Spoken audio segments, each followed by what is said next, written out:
The Technique series is brought to you by Barbell Logic Online Coaching. Did you know that you can get a 100% free form check from one of our expert strength coaches? Seriously, absolutely 100% free. No credit card needed, no questions asked.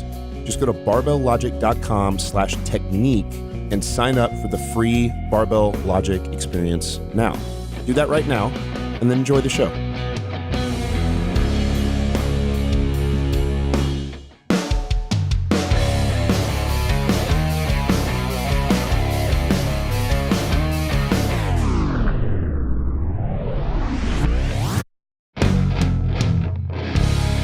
Welcome to Barbell Logic Rewind. This is the Barbell Logic Podcast. I'm Scott Hamre, and this is Matt Reynolds. And today we're going to talk about the squat. We should have talked about it, I don't know, back in July. Yeah. Maybe. The squat. Yeah. Seems simple, right? But there's a lot to be said about this. For sure. We do 4 main lifts, and the king of all these lifts is the squat. We focus everything that we do around that thing. Everything we really... How about this? Everything we do might be an accessory to the squat. That's okay. It's fair. Maybe.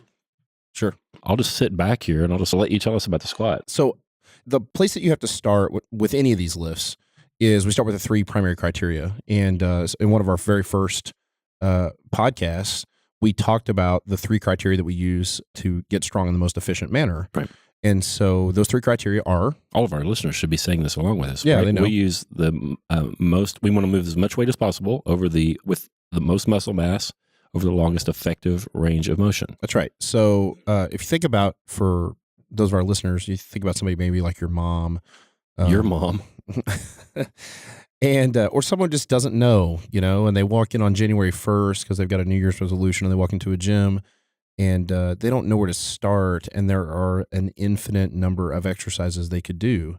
And, obviously there's some free weights, but your mom's probably not going to even try to do the free weights, but there are hundreds of exercise machines, and there are potentially hundreds of cardio machines. And, right. And where would you start? I mean, it's literally infinite. And so we use these 3 criteria where we go, okay, well, we're going to, of all these infinite number of exercises we could choose from, in order to get the most bang for our buck, the greatest return on investment for the least effective dose. Yeah, we love that training economy. Yeah, that training economy, we're going to pick exercises that use the most muscle mass, number 1, right? So the easy way to think about most muscle mass is what exercises make the most joints move, bend, right? And again, I'm going to just make this as simple as I can, right? Right. If I'm doing a 1-arm dumbbell curl and only my left elbow is moving, only one joint is moving. Right, because muscles only serve to extend or flex a joint. That's the only thing they're there for. Right, or abduct or adduct or right. rotate or whatever. So they make joints move. That's what they do. That's it. Right, so they cross joints. Now, some muscles cross more than one joint. Some muscles only cross a single joint. But what I want to do in order to use the most muscle mass is I want to pick the movements that make the most joints move, and then I use the most muscle mass. So something like a squat where the bar's on my back, I have 6 joints that are going through a pretty big range of motion, both my hips, both my knees, and both my ankles. But not only that, the prime movers of a squat are those muscles around the hips. We'll get there here in a minute. But that's not where the bar sits. The bar doesn't sit on my hips. The bar sits up on the spine of my scapula, just below the spine of my scapula, just below the shoulders. So then, not only we have all these joints flexing that you already named, but we have to then hold all of our spine in isometric contraction. So all those muscles on our back are working really hard Exactly right. to prevent the flexion, actually. Our muscles can contract in isometric contraction much harder than they can in concentric contraction, too. That's right. So the back, the trunk, really performs isometrically in a squat. It does in several of the exercises. And so a squat's a good first place to start. And then we go to that second criteria, where the most weight, that's the easy one, right? So an air squat will not make me as strong as a 405-pound squat. Like, okay, right. Does that need any further explanation? I mean, it's pretty easy. If the goal is to get strong, right? We've already talked through on the podcast why strength. Like, why strength is better than go back to episode 1. Yeah, is that it? Yeah, I think it's why strength. Right. Yeah, it's a foundational episode. So we know, and it sounds awful, by the way. You know, the quality, the I'm sure audio it's terrible. quality has just gotten Sure, better, and of course. we're a little better at doing it, maybe. Yeah, we were sitting in a bathtub for no, not really. for the acoustics. No, so like Bert and Ernie. yeah, then the other thing that you think about with weight is like think about potential weight that you could use, right? So can I squat more weight than I can leg extension? Sure. Yes, You betcha. At least in a trained individual, right? Right. And so I'm going to look at squat makes more joints move, and I move a lot of weight with a squat, and I want to move as much weight as I can. No, hey, what about the high bar West Side guys, wide stance, and they move? Chris Steffen moves a ton of weight. Yeah. So, that's the last criteria. We look at the greatest effective range of motion. So the greatest effective range of motion says, sounds like somebody's thought these 3 criteria through or something. Yeah. Yeah. So the question that people are going to be thinking about when you talk about using exercises that picking exercises and performing exercises in a way that uses the most muscle mass and with the greatest weight. The greatest weight, yeah. You're going to have a lot of people ask, well, yeah, but West Side squats this much and Chris Steffen squats this much. They take a really wide stance and they don't do it like you guys do.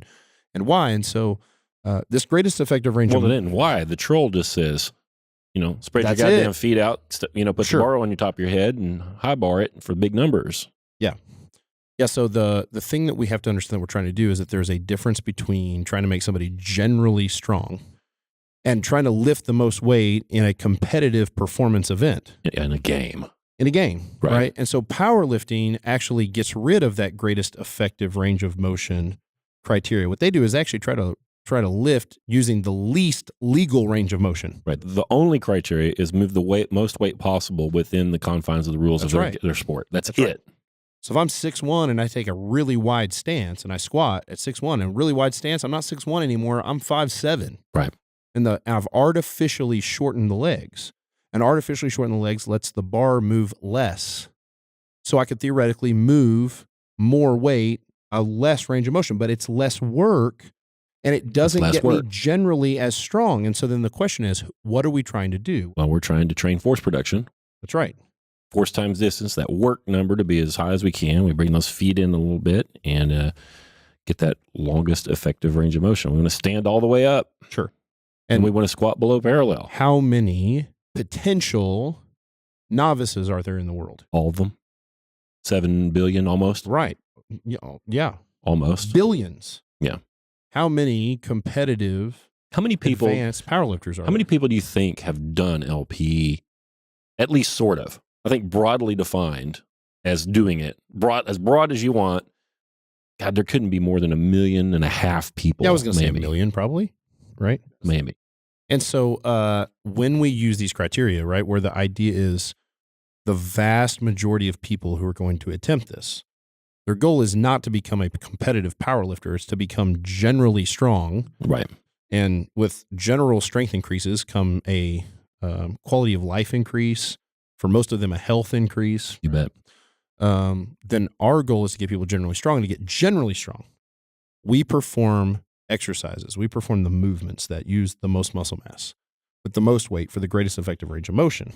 And when we do those things, we can take that infinite number of exercises in a gym, all those machines, all that cardio equipment, all those dumbbells, all the kettlebells, all that kind of stuff, and we can pare it all the way down. And we end up with 4 or 5 lifts that are the biggest bang for our buck, that we get this training economy. And the best of all, the biggest bang is the squat. The squat. It's a squat. It's the hardest lift. It uses the most muscle mass of anything. Right. And particularly the low bar squat uses the most muscle mass. Yeah, so that's the other. Yeah. Well, variable. So let's just start with the squat. Let's just start with any squat, right? The squat in general is going to move the bar a greater effective range of motion than a deadlift. Right. And it's going to lift almost as much weight as a deadlift, right? So you got all this work and all this weight and all these joints move through a big range of motion. That's why it's the king of all exercises. It's harder than anything else. Yeah. Your body responds to it in a way that it won't respond to any other lift. Now, from that point forward, we look at the squat and we go, well, now how do we perform the squat under the same 3 criteria? Because now there are nearly an infinite number of ways we can perform a squat. They're bounded by a couple things. There's physics. We live in a world that has rules. So gravity's pulling down. So what's the first rule that's really inarguable with gravity and the squat? You have to keep the bar over your midfoot. Right? Have you heard that argued? I mean, that's not really argued. That's crazy Even that it was people even. that would argue with us about low bar versus high bar, your high bar advocates are still going to say, well, the high bar still stays over the middle of your foot. Right. So you keep the bar over your foot, right? So if you stand up and you lean forward and you can feel your weight shift to the balls of your feet. You can imagine if you had a bar on your back, weighed 405, you're fixing to go onto your face.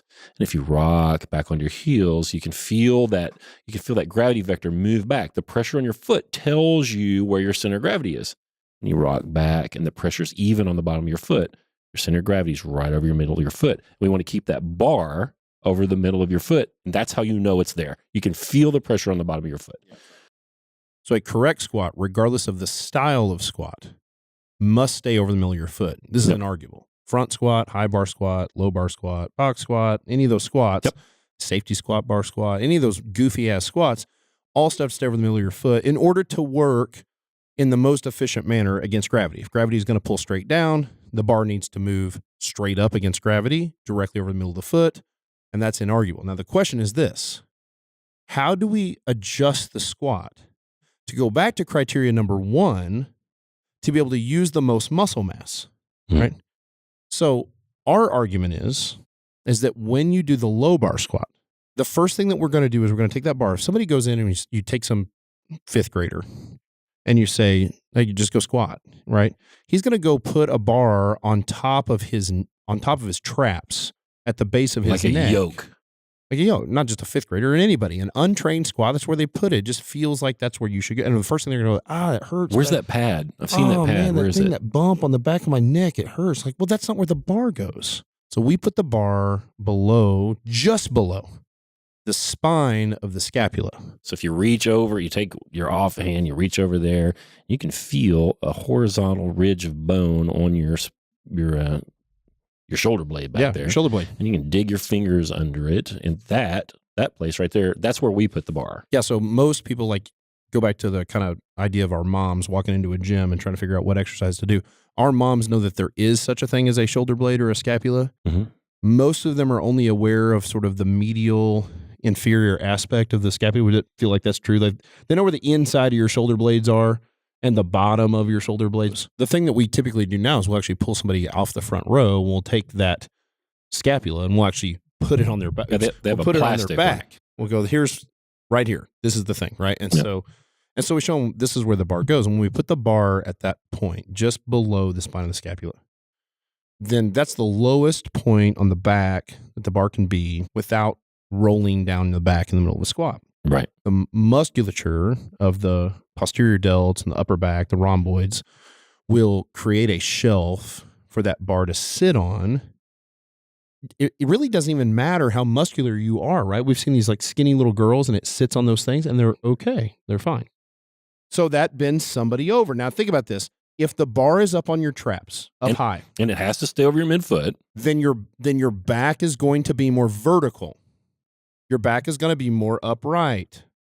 And as the bar comes down your back, you've got to bend over more to keep the bar over the middle of your foot, which means if your back is bent over more, your back is more horizontal, you have more moment to overcome on the back, which means the back gets more work. Yep. The argument from the chiropractor and physical therapist and all those sort of people is, holy shit, you're going to your back up doing that.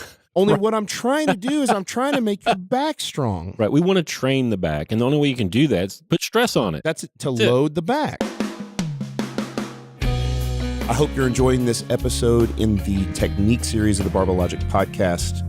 You know, at Barbell Logic, we believe that barbell-based strength training is literally for everyone, and that the only thing holding most people back from all the incredible benefits that come from it is good technique and consistency, and we can help with that too. And whether you're just getting started or you've been lifting for a while, it's difficult to know if you're performing the lifts correctly or if there's anything you can do to make your lifting better. We have tons of free resources online, from basic how-to videos that'll get you lifting safely and efficiently right away, to podcasts, articles, and videos that will help you troubleshoot common errors. All you have to do is visit barbelllogic.com/technique to see our best technique-focused content in one place. And while you're at it, you can sign up for a consultation with a Barbell Logic coach. This is a free form check and a chance to ask an expert all your training-related questions. There's no reason you should be struggling to get started or to make progress.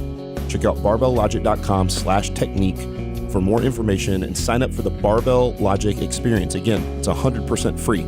There's nothing better for your training than knowing you're lifting safely, training efficiently, and on the right track. All right, let's get back to the show. I have heard more times in the last couple of years that squats are bad for the knees, nearly as much as I hear that back squats are bad for the back and you should front squat. Yep. Well, if you just front squat, it's okay. It won't hurt. You won't load your back. No, I'm trying to load your back.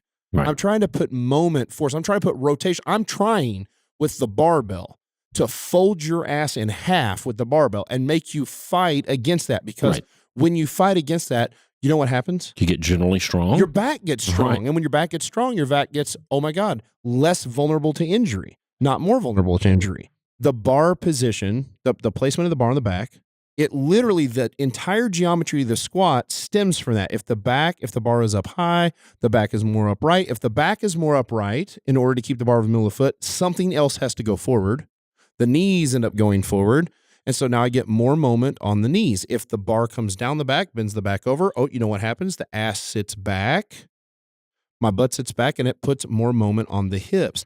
Leverage, right? It's not quite the same thing as torque, but most of the people that are listening and they think about this rotational force like a torque wrench, it's kind of a similar concept, right? So when the rump goes back, you lean over more. There's more moment on that back segment. That's right. Yeah. So let's flesh that out really quick. So the hamstrings cross two major joints, right? The hamstrings cross the hips, and they originate at the ischial tuberosity, right? At the seat bones, at the sit bones, at the when you're sitting on a chair, not your tailbone, but where you can actually feel your butt bones on both the right and left side touching the chair right now. Yep. You can feel it.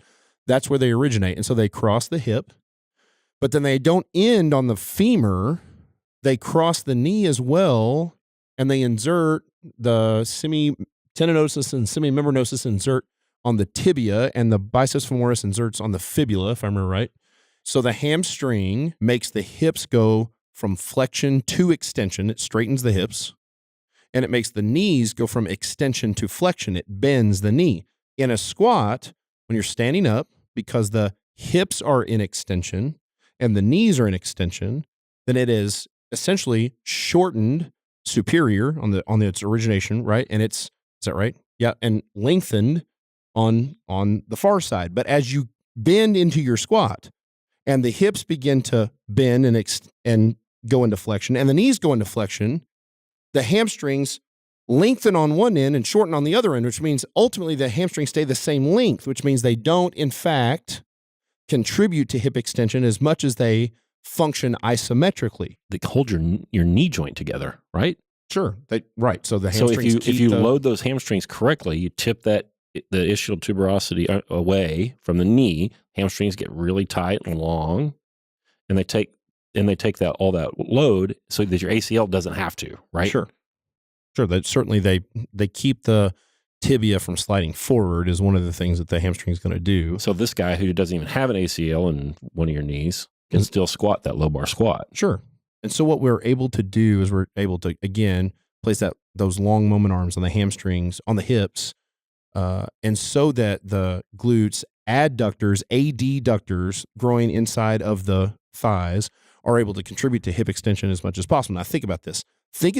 Even if you don't know your anatomy, think about the size of the musculature on the inside of your thighs, on the back of your thighs, and on your butt. Right. That's a lot of muscle. If I decide to not squat the way we're saying and to high bar squat and put the long moment arm at the knee, from the knee to the bar path, then that takes all that moment and transitions it off of the hip and onto the knee. Now here's the thing. The quads are big old muscles too. Not that big though. Not compared to the hamstrings and the glutes and the adductors. Everybody remembers from 5th grade that your glutes are the biggest muscle in your body. That's right. Everybody remembers laughing about that. That's right. We're trying to do a low bar squat because it uses the most muscle mass. As we put the bar in a low bar position, it allows us to sit back, bend over, take a lot of that moment, force that leverage off the knee, place it on the hips where the greatest musculature is. And because I'm using the greatest musculature, the most muscle mass, the greatest effective range of motion, I can then lift the most weight. Now, let's focus for a second on the greatest effective range of motion. Why don't I squat all the way down to my feet? Why don't I do ass to grass squats? Ain't effective. Why? Why is it less effective? Why is the greatest effective range of motion not the greatest range of motion? Well, your hamstrings have to get loose. The hamstrings will be shorter in an ass to grass squat than in a low bar squat stopped just below parallel. Here's why I think that is, because it points that ischial tuberosity back posteriorly. And as you go all the way down, that thing points down and the ischium turns and becomes closer to the knee. And so if the knee and the ischium are closer together, the hamstring has to be shorter. So we want people to fix their back angle, right? And then hit below parallel and then drive the hips back up.